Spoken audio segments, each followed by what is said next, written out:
குழந்தைகளே, தினமும் 2 முறை பல் துலக்கினால் நம் பற்கள் ஆரோக்கியமாக இருக்கும்.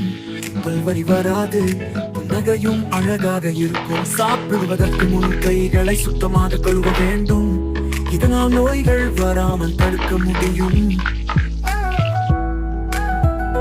சீக்கிரம் தூங்கி சீக்கிரம் எழுந்தால் உடலுக்கும் மனதுக்கும் ஆரோக்கியம் கிடைக்கும். நானும் சந்தோஷமாக இருக்கும். பெற்றோரும் ஆசிரியர்களையும் மதிக்க வேண்டும். அவர்களின் ஆசீர்வாதம் நம்மை வெற்றிக்கு கொண்டு செல்லும். நண்பர்களுடன் பகிர்ந்து கொள்வது நல்ல பழக்கம். பகிர்ந்தால் மகிழ்ச்சி இரட்டிப்பாகும். தினமும் நிறைய தண்ணீர் குடிப்பது நல்ல பழக்கம். அது உடலை ஆரோக்கியமாக வைத்திருக்கும். எங்கிருந்தாலும் சுத்தமாக வைத்துக் கொள்ள வேண்டும்.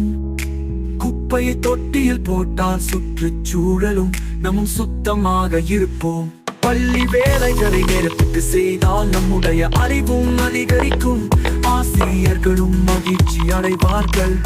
ஒவ்வொரு நாளும் உடற்பயிற்சி செய்யுங்கள். வெளியில் விளையாடினால் உடலுக்கும் மனதுக்கும் ஆரோக்கியம் கிடைக்கும். எப்போதும் உண்மையை பேசுங்கள். நேர்மை என்பது மிக சிறந்த நல்ல பழக்கம்.